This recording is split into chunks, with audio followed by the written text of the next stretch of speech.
Selain untuk multivitamin otak, menambah daya ingat, dan untuk berbagai macam penyakit, ternyata hebat banget. Bahkan di buku juga disebutkan bahwa tanaman ini adalah lambang apotek di Indonesia katanya, karena saking banyaknya manfaatnya itu dibandingkan dengan tanaman herbal lainnya.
Pegagan apa ya?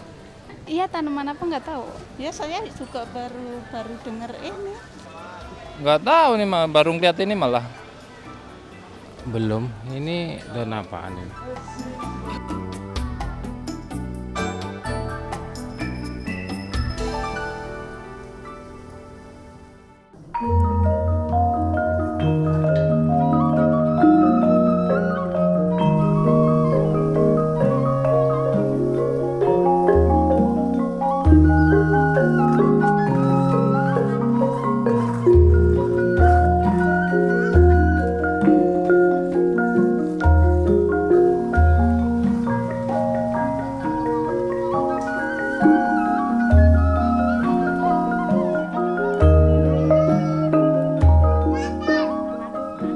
Ini kita sedang di tempat budidaya pegagan, tepatnya di Dusun Salak Malang, Kecamatan Kalibawang, Kabupaten Kulon Progo. Awal mulanya saya mulai mengolah pegagan. Yang pertama itu saya melihat bahannya melimpah di daerah saya dan saya tahu itu manfaatnya. Cuman dulu awalnya cuma sekedar tahu dari nenek moyang saja. Mbah saya kebetulan dulu juga sering konsumsi pegagan sendiri.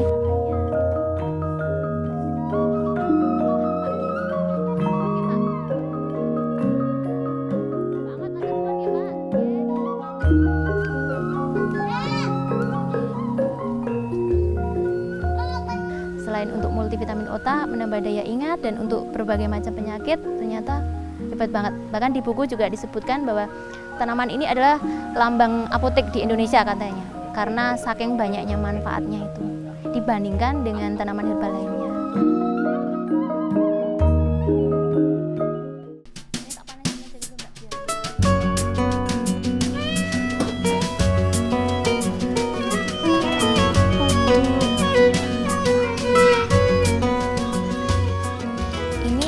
Kita ke proses untuk pengeringan daun pegagannya, untuk kita bikin serbuk untuk teh, bisa untuk ekro, untuk coklat, dan jenis makanan lainnya sebagai tambahan.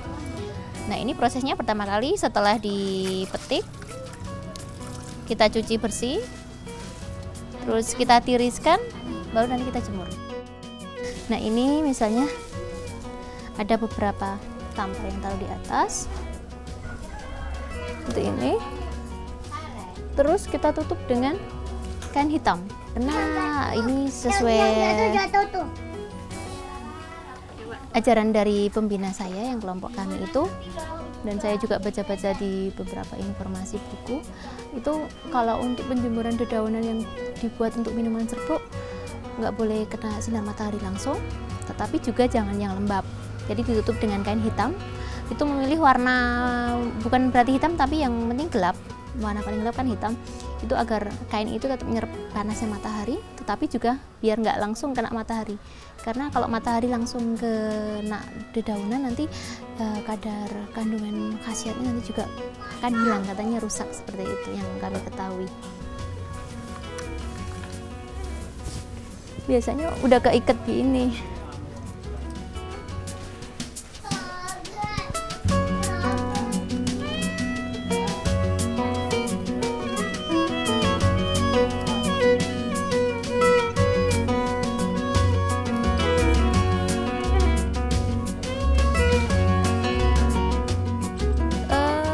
jangan yang tebal juga kainnya. Sebenarnya khusus ini nanti nanya ke tukang kainnya nanti untuk penjemuran apa, nanti tukang kain tahu, biasanya tahu nih. Kan ini lubangnya ini kan ada standarnya ya. Selain untuk menghindari panas juga menghindari debu, Mbak.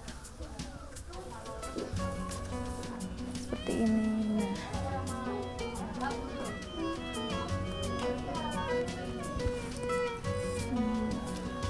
Ini selama 2 hari seperti ini sampai kering.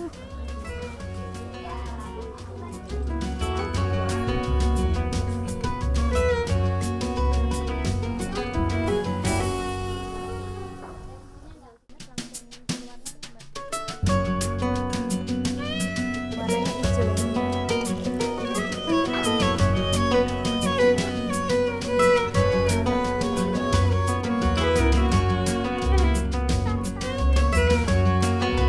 Cara mengkonsumsi teh celupnya gampang saja. Untuk teko bisa beberapa kantong teh celup, bisa untuk rame-rame. Terus untuk sendiri tinggal seduh saja di dalam cangkir.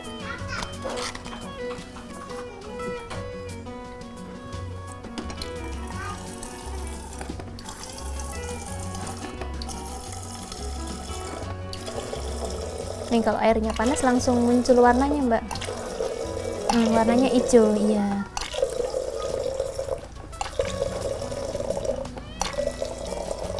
Sama seperti ini.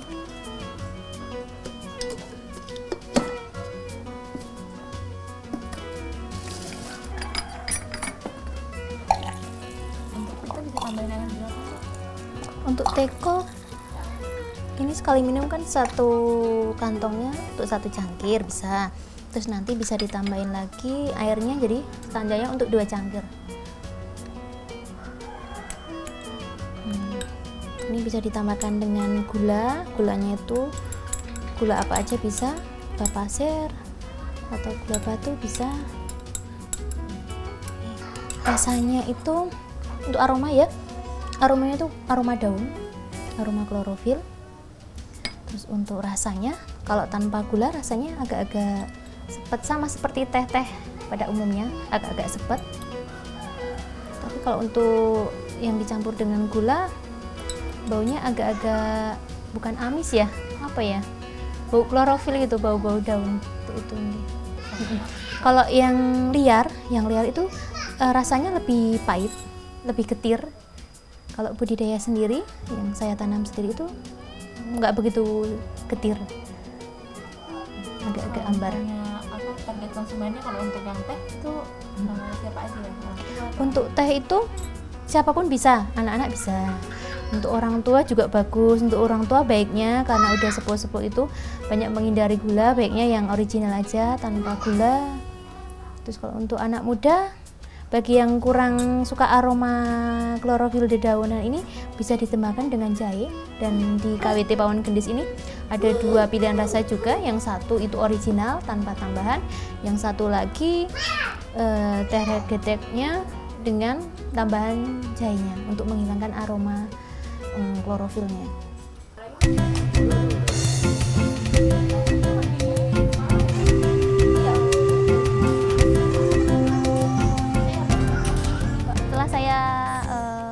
Saya produksi dengan olahan berbahan baku pegagan ini, mau nggak mau saya harus memperkenalkan lagi apa manfaat pegagan itu, terus bagaimana cara mengkonsumsi. Nah, baru mereka mulai mengerti.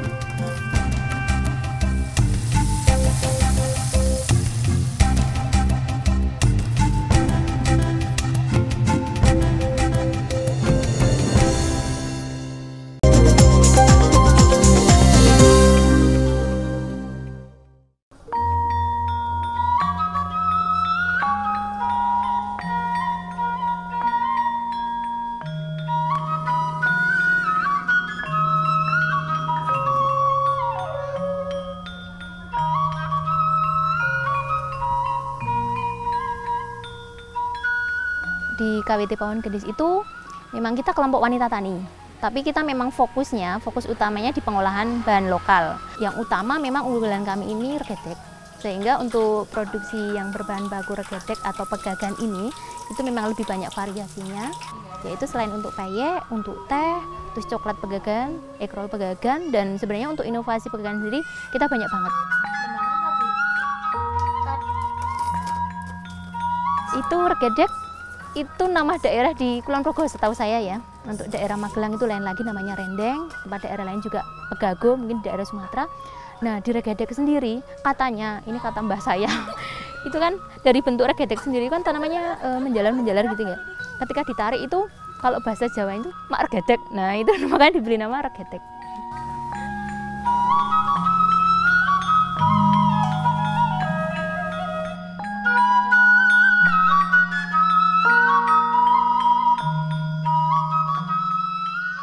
Terus untuk budidayanya itu setelah saya mengalami kekurangan bahan, karena dulu awalnya mencari itu yang jelas waktu untuk mencari dibandingkan dengan mengolah itu lebih banyak mencarinya. Dan waktu itu saya rasa di daerah saya itu belum ada yang budidaya pegagan selain saya.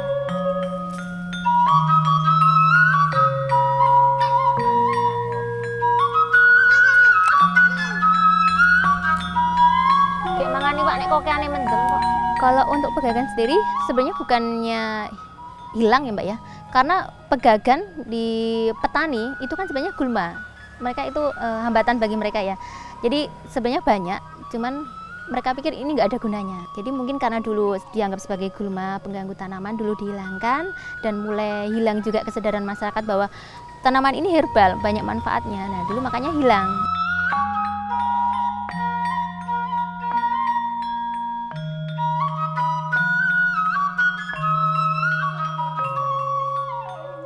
Setelah saya produksi dengan olahan berbahan baku pegagan ini, mau nggak mau saya harus memperkenalkan lagi apa manfaat pegagan itu, terus bagaimana cara mengkonsumsi. Nah, baru mereka mulai mengerti.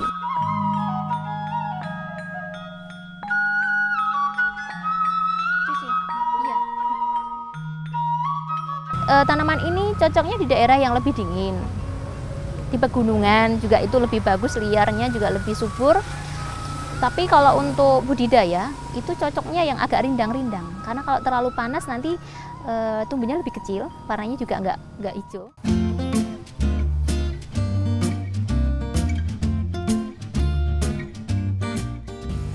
Pegagan kalau dalam bahasa Jawanya kan regedek ya Mbak ya, itu kan sejenis tanaman herbal yang banyak banget manfaatnya. Dan tumbuhnya biasanya di dekat tanaman lain. Mereka anggap sebagai gulma. Yang jelas lahannya itu jangan yang kering, agak gembur juga, sekitarnya dengan air, tapi bukan di air juga, karena kalau di air nanti umbi yang ada di pegagan ini nanti busuk Mbak. Jadi agak lembab-lembab lah ya, terus rindang, seperti itu cocok.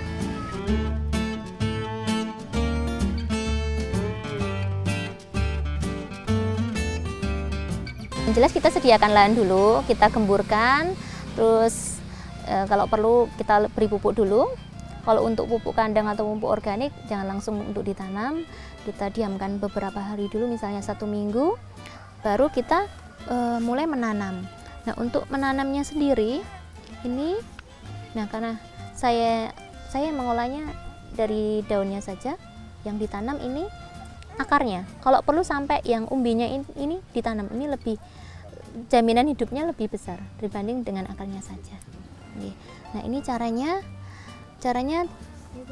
kita lubangi, kita lubangi tanahnya, terus dimasukkan, terus kita tutup akarnya. Kalau memang sekitarnya airnya sudah mulai berkurang, baiknya disiram minimal ya sehari sekali kalau musim kemarau itu. Tapi kalau untuk musim hujan seperti ini justru dijaga airnya jangan terlalu banyak, nanti busuk Mbak. Setiap hari panen ya harus berpikir vitamin untuk tumbuhannya juga.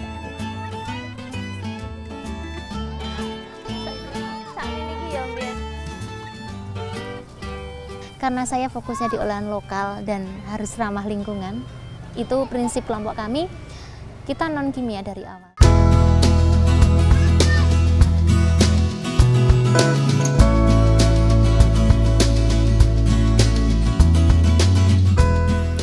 Ini namanya proses pemetikan.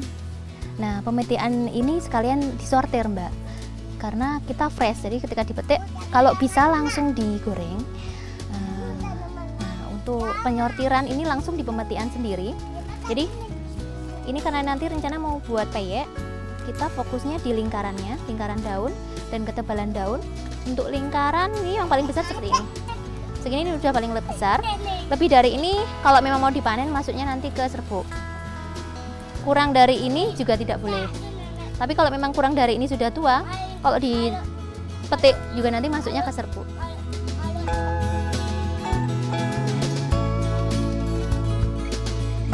Biasanya yang pertama itu dari segi lingkarannya, terus dari segi ketebalan dan warnanya, Mbak.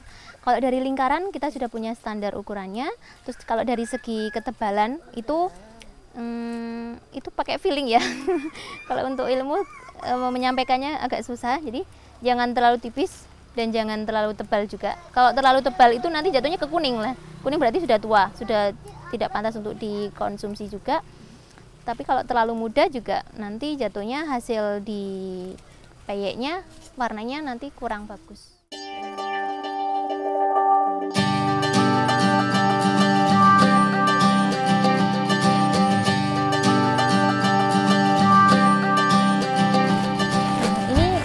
Kita mau proses ke pemumpukan tanaman pegagan sendiri.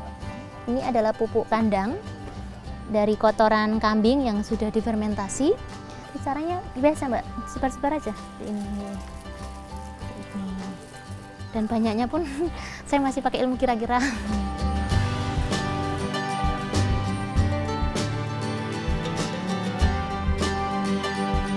Kita anggap teman aja tanaman. Ketika mereka dikejar hasilnya, kita kasih makanan.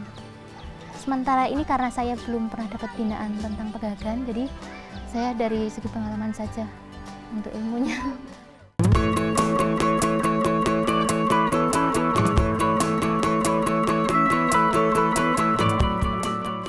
Ini juga salah satu inovasi dari olahan menggunakan pegagan. Memang ini bahan dasarnya dari mokaf. Mokaf itu adalah modified cassava flour, tepung singkong yang sudah dimodifikasi. Dan ini segmen pasarnya juga untuk semua umur. Dan ini untuk orang tua yang mungkin giginya sudah mulai berkurang kekuatannya, ini juga bisa mereka konsumsi. Jadi ini crispy, renyah, dan tentunya khasiat yang terkandung di dalam mokaf dan pegagannya itu nanti akan didapat para konsumen pencinta ekrol ini.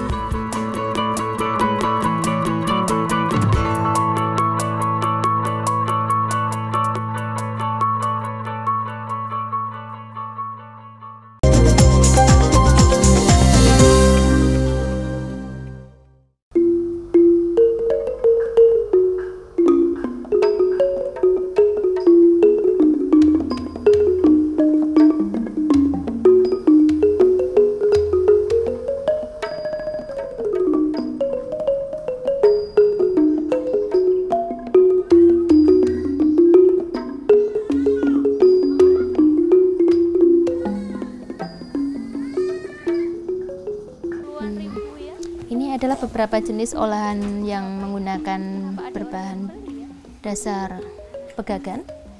Ini tadi ada peyek pegagan atau peyek regedek. Dan ini satu lagi segmen pasarnya lebih ke anak-anak dan cewek-cewek anak muda. Ini namanya coklat pegagan, dimana coklatnya ini memang kita ambil dari coklat batang yang kita sudah pilih standar kualitasnya, terus kita kombinasi dengan olahan daun pegagan. Jadi ini segmen pasarnya ke anak-anak dan anak muda. Jadi mereka makan sesuatu yang enak, menarik, tapi secara tidak sadar mereka makan juga sesuatu yang lebih berkhasiat. Ini juga salah satu inovasi dari olahan menggunakan pegagan. Memang ini bahan dasarnya dari mokaf. Mokaf itu adalah modified cassava flour, tepung singkong yang sudah dimodifikasi, tapi kita juga tambahkan lagi spesial daun pegagan. Nah, prosesnya sama seperti dengan coklat tadi, kita buat serbuk daun pegagan dengan cara penyerbukannya sama dengan proses pembuatan teh, terus kita kombinasikan dengan ekrol yang menggunakan bahan dasar mokaf.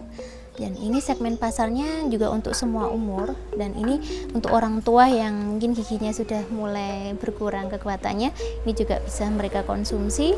Jadi ini crispy, renyah, dan tentunya khasiat yang terkandung di dalam mokaf dan pegagannya itu nanti akan didapat para konsumen pencinta egg roll ini.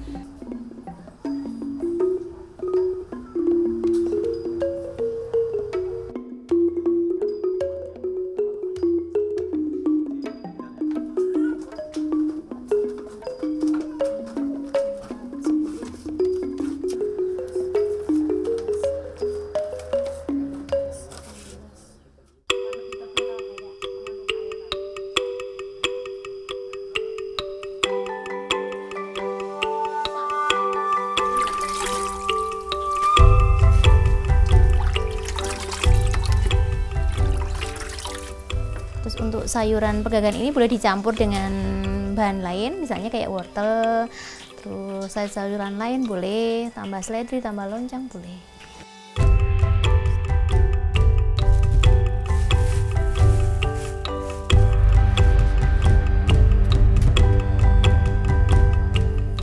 Jadi pertama kita masak air dulu, airnya sambil masukin semua bumbu tadi sampai mendidih, baru nanti dimasukkan sayur-sayurannya. Nah, jadi setelah air tadi yang kita rebus bersama dengan bumbu-bumbu udah mendidih, terus kita masukkan bahan sayuran lain yang kiranya lebih keras dari pegagan. Ini masukkan dulu.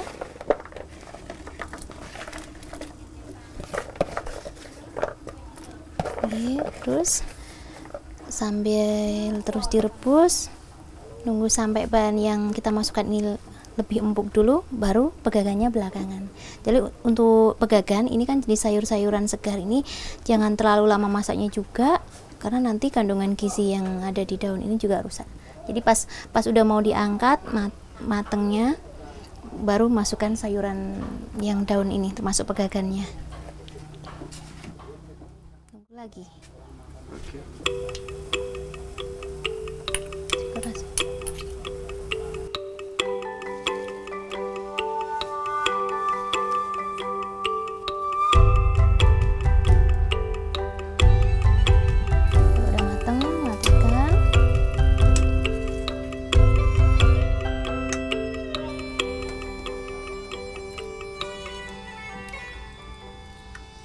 Kalau pegagan santan juga bisa, terus sebagai tambahan sayur juga bisa.